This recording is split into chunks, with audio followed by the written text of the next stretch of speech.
Right? Am I talking? Yep. Hi, everybody. So Damien was talking to me a few minutes ago about the dry fire training options, what we recommend. What we have is, I call it a dry fire training kit. It's basically an aggregation of products that exist.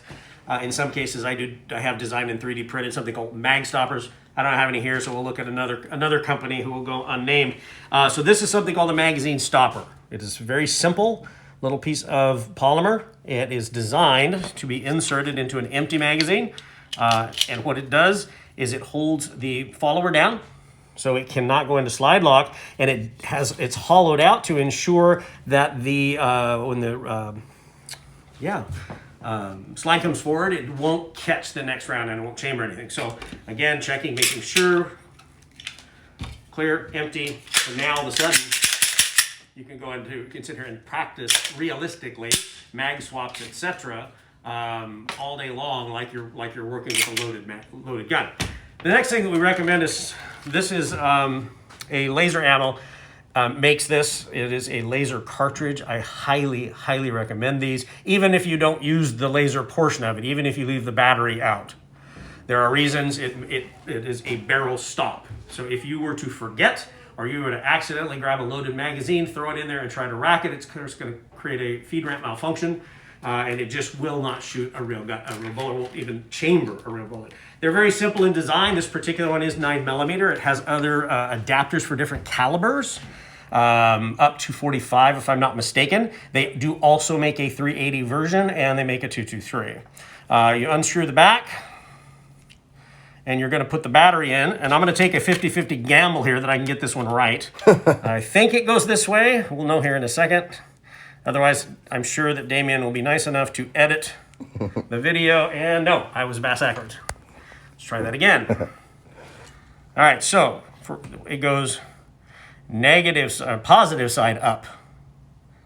Let's try that. Making sure maybe on this one, hoping that the batteries are not dead. If they are, we'll pretend it's working. Okay, so there you go. See that? Oh, I see it. I'm not sure if you can even catch that on that camera or not. See if it'll come in one more time.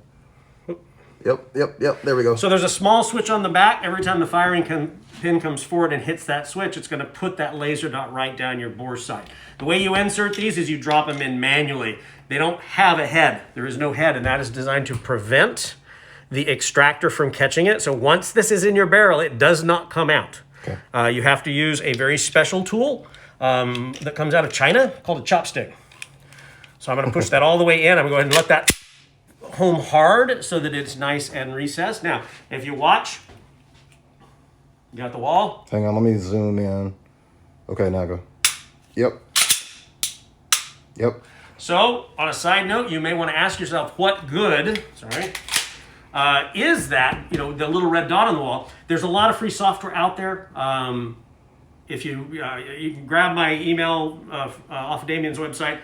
If you have any questions about that, there's several of them that I use, but there's free software for your phone. You can aim your phone at a target on the wall, and then it will sit there and report every single one that you do. Now, obviously, in a striker fire pistol, you're going to have to rack it manually each time, so it's a matter of integrating that into your first shot delivery. So as you come out here, pop, back on. Sorry, I'm not used to your... Oh, back over there, Outstanding. So what I'll be doing is utilizing this with my par timer and working on my draw and first round deployment. And I'll be using my mannequin, which I have in my room, called Steve. Maybe one day I'll make a video and show everybody Steve. So absolutely. And you've also got, obviously, if you have a double action only, then it's going to work every time you pull the trigger. You can get them for revolvers as well. So I've got a Taurus 66 that I have 5 cartridges in. So you can use your revolvers as well. So. Awesome. And what's the normal price on those?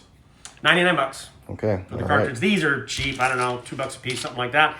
But to remove it, like I said, you're just going to come up, just turn this guy upside down, run a wooden chopstick down there, or soft metal. Don't put any hard metal down your barrel. I don't want to scratch it. Drop it down there, just punch it, and it'll just drop right out. Excellent. All right. Thanks a lot.